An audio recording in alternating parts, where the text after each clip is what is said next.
Eso es violencia de género. Mataron a 3 personas por la lucha por la tierra del pueblo mapuche, ¿no? A Rafa Nahuel, a Elías y a Santiago Maldonado. En el norte se mueren por lo menos, va dependiendo quién hace la estadística, pero no menos de 3 chicos por mes. Hace un par de semanas era más grave la estadística, por causas asociadas a la desnutrición y a la contaminación de los cursos de agua por agrotóxicos, fundamentalmente el glifosato, en la zona de Embalse, Tartagal, Santa Victoria del Norte. Eso es violencia, ¿no? O sea, ¿dónde está la violencia? En una discusión en la que a mí me subleva, habrá gente que maneja mejor sus emociones, pero me subleva escuchar que alguien dice desde una posición de absoluto privilegio que los mapuches son privilegiados y que después, y la verdad que no tiene nada que ver, pero me enteré hoy, quien fuera la pareja de esta persona pone una ley para decir que los mapuches no son argentinos. O sea, en Mendoza quieren hacer una ley que diga que los mapuches no son un pueblo originario de Argentina. Entonces, yo la verdad es que no sé si un tono puede ser acertado o desacertado. Es un tono, ¿no? Lo que son acertadas o desacertadas son las afirmaciones. Pero la expresión, digo, mapuche, yo me sentiría, bueno, no quiero hablar de mí en términos personales, yo tengo abuelos que han venido descendientes de pueblos originarios, yo me sentiría bien si alguien me denomina mapuche, no lo sentiría como algo peyorativo. Pero ella dice, por eso me parece que está bueno... Los privilegios de los mapuches. Por eso, pero hay algo clasista.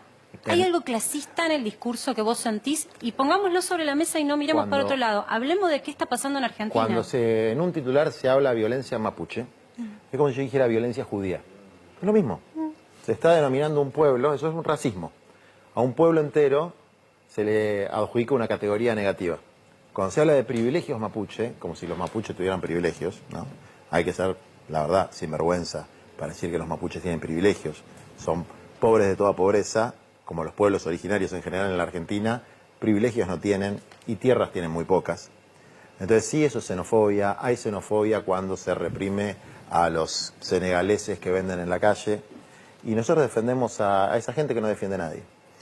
Hay xenofobia cuando se habla de que hay gente de La Matanza tomando tierra, que cosa que es primera absolutamente falso en el caso de Mar del Plata, pero ya se utiliza La Matanza casi como un sinónimo de bien en los negros del conurbano. Estigmatización. Hay una estigmatización. ¿Dónde lo encontrás? Bueno, ¿La gente en la calle tiene ese concepto o es una situación de los medios de comunicación? Abramos la puerta. Son cosas que se retroalimentan, es decir, los medios son formadores de opinión, igual que las redes sociales. Y hay límites que se van corriendo, es decir, se van corriendo determinados límites. Hay grupos que son particularmente vulnerables, sobre todo los grupos más empobrecidos, que no tienen representantes en los sectores medios profesionales, como pueden ser los vendedores ambulantes, como pueden ser los pueblos originarios, como pueden ser los matanceros, a los que es fácil agredir y atacar. Vos me decías que tu colega Cristina Pérez no es planera. ¿Quiénes sí son planeros? Para mí no hay nadie que sea planero. Bueno, por eso, la expresión planero... Me parece que es una estigmatización también decir planero. Que alguien reciba una ayuda social no lo convierte en un planero. O sea, en este programa jamás usamos esa palabra ni esa terminología. Pero en el programa de Cristina Pérez sí. Entonces, la palabra planero, en principio implica alguien que recibe un subsidio, ¿no? Y vos... Recibe un plan. Bueno, por eso, pero ¿un plan qué es?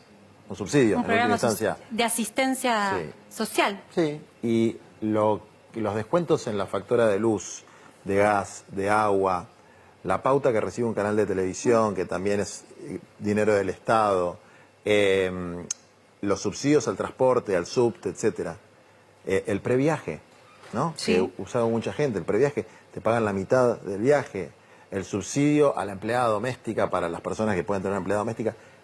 ¿Qué es eso? Asistencia. Es asistencia también. Asistencia. Entonces hay una doble vara. Cuando la asistencia va para los pobres de toda pobreza, es gravísimo. Cuando va a Edenor y a Edesur, que les rescindieron deudas millonarias, o cuando hay exenciones impositivas para las multinacionales, o cuando hay el previaje para los sectores medios y altos, eso que es mérito, ¿no? Entonces, hay doble vara. Yo no sé si mi tono está bien o está mal.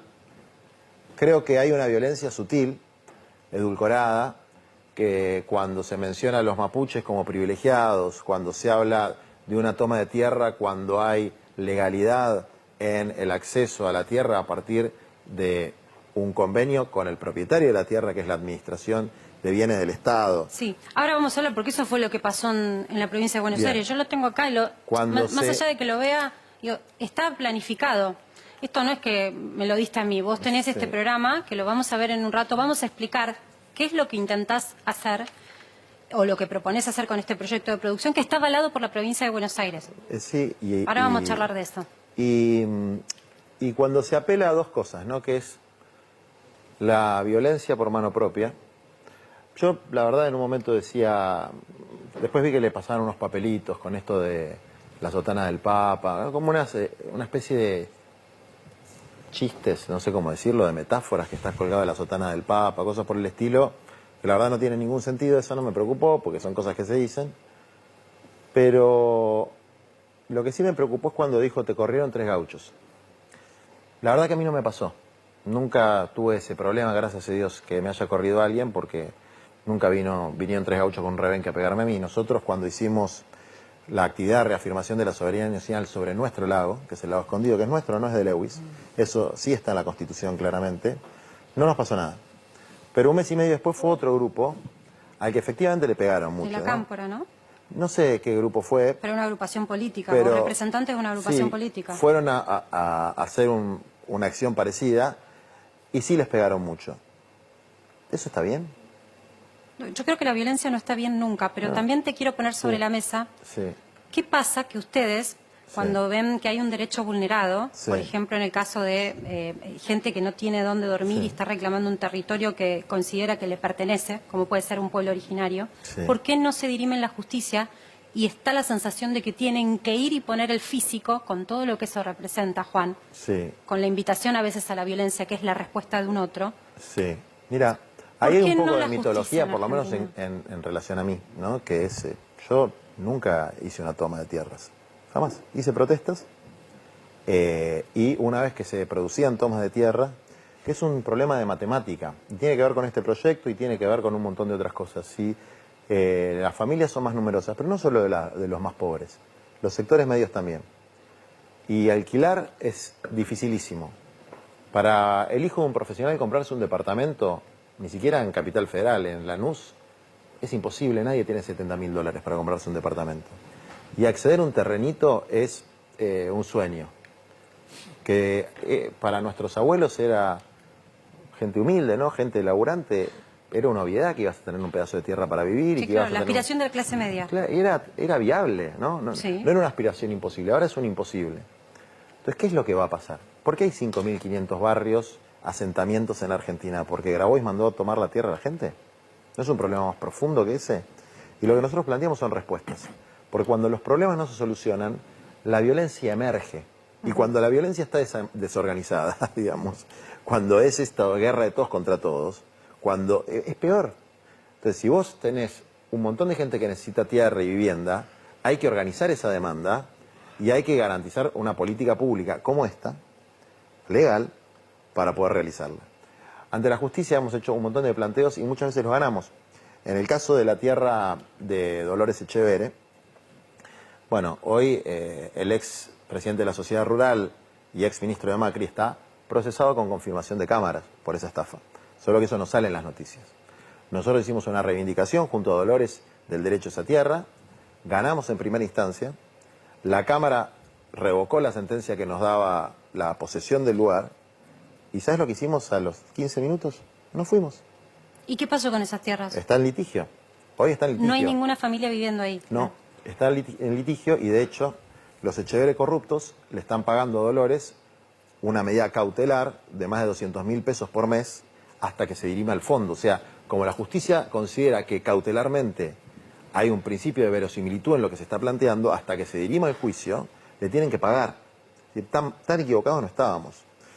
Pero además, como vos decías, hay que ver un poco el origen de la tierra. Hoy escuchaba que, la verdad no me acuerdo el nombre, no lo quiero relacionar, pero bueno, casualmente es la pareja de Cristina Pérez, ¿cómo se llama? Petri. Estaban presentando un proyecto para decir que los mapuches no eran un pueblo originario de la Argentina. Que además es otra, ignorancia, decir que alguien es ignorante puede sonar fuerte, pero no es un insulto, es un calificativo.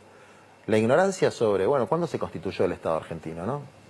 1853 con la Constitución, la Argentina antes se llamaba Provincias Unidas del Río de la Plata. Ya había habido acuerdos, pactos firmados, primero con la primera incursión de Martín Rodríguez, después con las de Rosas, después con las... Es decir, ya está documentado la existencia del pueblo mapuche tehuelche, porque fueron pueblos que fueron entrando en una dinámica previo a la formación del Estado Nacional. Entonces, nosotros tenemos un plexo constitucional que le reconoce la preexistencia y el derecho, cito textualmente, a tierra apta y suficiente. ¿Eso se da en la Argentina? No, no se da. También. Todo lo que dijo el doctor, con el cual aparte tengo una muy buena relación. De paso, se saludan en vivo. A nosotros nos gustan hacer cruces espontáneos, sino escuchar. Coincido en el 90% de las cosas. Una economía primarizada, un sector de los pibes con lo que nosotros llamamos el impuesto cognitivo, que es el impuesto de la pobreza, es decir, no poder... Eso es bueno que lo aclares, que lo explícalo. Sí. Dale, la pobreza, no es muy interesante eso. No, la pobreza, vivir en el contexto de pobreza, produce un impuesto cognitivo. Ahí está el verdadero drama de la Argentina. No está en la candidatura, perdóname, pero no está en la candidatura. Entonces, yo estoy acá en serio y sufriendo un poco la negligencia de una dirigencia a los dramas argentinos. Cuando los recursos cognitivos que todos tenemos son limitados. O sea, nosotros no tenemos recursos cognitivos ilimitados. El mejor ejemplo es si nosotros usamos mucho el WhatsApp y estamos haciendo otra tarea, nos agotamos. Pero pues estoy cansado, no hice nada. Vos como periodista lo sabés. Está todo el día whatsappeando, en reuniones. Si estoy muerto, ¿por qué? Bueno, porque los recursos cognitivos se agotaron. Bueno, son limitados. Cuando uno vive en el contexto de pobreza, usa los recursos cognitivos para sobrevivir, para ver qué va a comer a la noche, dónde va a dormir, si hace frío, y no puede proyectar cómo salir. ¿Yo por qué estoy acá hoy hablando? Porque la Argentina en la cual yo crecí, mis padres, me dieron un contexto que yo no tenía que pensar en lo inmediato. Podía decir, che, voy a estudiar a Buenos Aires, voy a estudiar afuera, vuelvo a mi país. El contexto de pobreza produce un impuesto cognitivo, pero no sé si vos querés darle otro...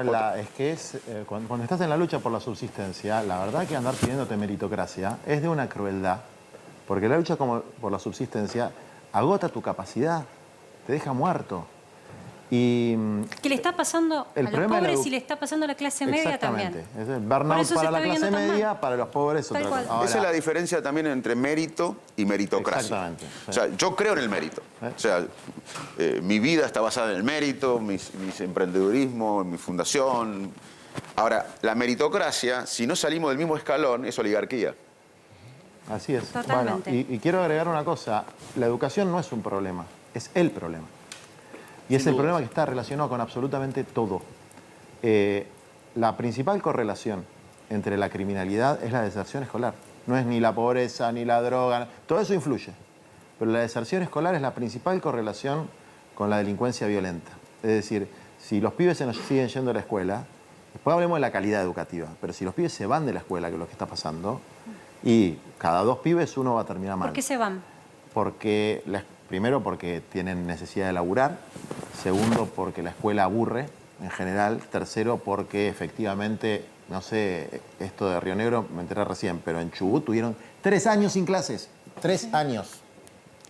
Y eso lo sufren sobre todo los de abajo, porque es un problema fundamentalmente del sector público de la educación. Entonces, efectivamente, ahí hay que hacer una revolución, una reforma profunda o como lo querramos llamar. Ahora, todo esto es qué se hace, cómo se hace, cuándo se hace, dónde se hace y con qué guita se hace, ¿no? ¿Con qué plata se puede llegar a hacer? Bueno, para mí hay que hacer lo que hizo Noruega con el petróleo, hay que hacer un fondo soberano del litio, toda esa guita tiene que ir para la educación, toda la del litio tiene que ir para... Ahora, para eso vos qué tenés que hacer, como se hizo con YPF, 51% público, 49% privado, con gestión privada. Fíjate qué poco estatista que soy. Gestión privada, accionistas controlando, pero la decisión estratégica y la acción de oro la tiene el Estado. Y las regalías, en el caso de lo que nosotros estamos proponiendo, todas para la educación. Porque si no tenés financiamiento, y la verdad que un docente que cobra 60.000 pesos y ya tiene su capacidad cognitiva también agotada en ver cómo consigue otros 60.000, no, es prácticamente indigente. Entonces, no hay forma de resolver el problema de esa forma. Es interesante esta propuesta. Te quiero hacer una pregunta. Vos que estás cerca hoy de gente que está en funciones, en cargos públicos importantes. Por ejemplo, te he escuchado hablar muy bien de Guado Pedro, un punto de que dijiste, si él se presenta, yo no voy a ser precandidato. Para los que les interesa La Rosca, yo soy candidato. Sí, sí. Aparte creo que, Precandidato sos. como ¿no? precandidato, como se diga. Y creo que podría ser un excelente presidente. Y a mí me parece bien que se hable de política y de nombres ahora. Ahora, también entiendo que es cierto que a veces satura un poquito, ¿no? Pero Todo yo el lo que tiempo te con la quiero misma preguntar, historia. no me voy a la política, digo, tenés gente afín en el gobierno. Guado. ¿Qué pasa que no lo pueden hacer? Mira, aquí, ¿qué ¿No hacemos? le interesa a los oficialismos hacer estas revoluciones? Ahora, yo te puedo hablar de mi generación. Mi generación, que está cerquita de la de Guado, que es la del 2001, nunca ejerció el poder en la Argentina. Nunca ¿Cómo? ejerció Pero el el poder. ministro de Interior, la Cámpora, está en los lugares no me muy digas la relevantes. Cámpora. Digo la Cámpora porque es una coalición Guado gobernante. es un ministro político, no de gestión. Y con Guado fuimos a 7 provincias a hacer lo que nosotros llamamos las asambleas por un plan de desarrollo humano integral, donde cada uno de los temas planteamos una serie de políticas. Que sería extraordinario, aunque sería iluso, pensar que durante los próximos meses vamos a discutir la política del litio, la política de la diversificación productiva en el agro, que si lo dice Vanessa está bien, y si lo digo yo soy antisoja. ¿Pero la culpa es del campo? No, la culpa no es el campo, la culpa es el modelo productivo. El modelo productivo es responsabilidad del conjunto. La culpa tampoco solamente es de la política. Hoy tenemos la política, el gobierno, es una parte del poder, y una parte cada vez más chica del poder. Hay un poder que está fuera del gobierno. Es decir, pensar que en el gobierno radica el poder es simplista. Eso no sucede ni en la Argentina, ni en ningún otro país del mundo. Hay otros factores de poder que también inciden en cómo es el modelo del país. Inciden porque tienen capacidad de lobby, inciden porque tienen políticos comprados, inciden por un montón de otras cuestiones. Entonces, ¿por qué no se pudo hacer hasta ahora? Y hay cosas que sí se pudieron hacer y otras que no. Yo tengo un enorme respeto por un montón de las políticas que hizo Cristina Kirchner, digamos. A ver, el CONICET. La Argentina tiene un problema en la educación pública clarísimo. Pero la Argentina hace reactores nucleares, manda satélites al espacio. Es decir, la Argentina es una vanguardia, es una potencia nuclear. Claro, pero hoy el presidente es Alberto Fernández. Está bien, nosotros con Alberto tenemos diferencias. Somos parte de una coalición. Vos fijate que el doctor, yo, estamos en un momento de coaliciones. Son coaliciones amplias. Sí. O sea, a mí me gustaría que esté en la coalición nuestra, pero ¿estás en Juntos por el Cambio vos o yo estoy? Esto obvio. Él está en Juntos por el Cambio. Sí. Y yo no estoy de acuerdo con la política de Juntos por el Cambio, pero estoy de acuerdo con muchas cosas que plantea él. Con las que plantea Macri no estoy de acuerdo en ninguna. Con las que plantea Burrich, menos. Pero con cosas que plantea el doctor, sí. Ahora, yo estoy seguro que él no está chocho de la vida con todo lo que plantean sus compañeros de coalición. Yo tampoco estoy chocho de la vida con lo que plantean los de la mía. Ahora, es un momento en que la política se ordena en coaliciones. Y efectivamente, en 2 meses cierran las listas y ya hay que definir candidatos. Ya. Y en nuestro campo, hoy, Sí. ¿quiénes son los candidatos que están lanzados? Yo conozco Alberto. 2. No, Alberto no se lanzó. Bueno, dale, ¿quiénes son? Scioli y yo. No conozco más. Entonces yo creo que eso es un problema y que puede generar una situación de disgregación política que es grave porque cuando no hay conducción política del destino de un país, ¿no? Porque la antipolítica, hablar mal de los políticos, está bárbaro. Lo hice toda mi vida, cuando era pibe en el 2001 cantábamos que se vayan todos. A mí en el gobierno de la Rúa, Patricia Bullrich y el Fondo Monetario Internacional, el 20 de diciembre, que mataron 30 y pico de personas, a mí me metieron preso a disposición del Poder Ejecutivo Nacional. Me la pasé media vida diciendo que se vayan todos. Ahora, si no gobierna la política, ¿quién gobierna? ¿No? Entonces, la disgregación política es un problema para el país. Tenemos que lograr que se ordenen las 2 coaliciones. Ni siquiera te digo una, las 2 coaliciones mayoritarias. A mí me toca hablar de una. ¿Cómo creo yo que se ordena nuestra coalición? Que el presidente, que fue un presidente pensado como un presidente de transición por toda la coalición, evalúe si no es mejor que él ordene las grandes tendencias que hay dentro de la coalición Sí. en una primaria donde podría ser candidato Guado, podría ser candidato Massa, en una competencia entre ellos, o podría ser candidato yo. Es decir, ¿Y él? ¿Qué? Y él también, si quiere.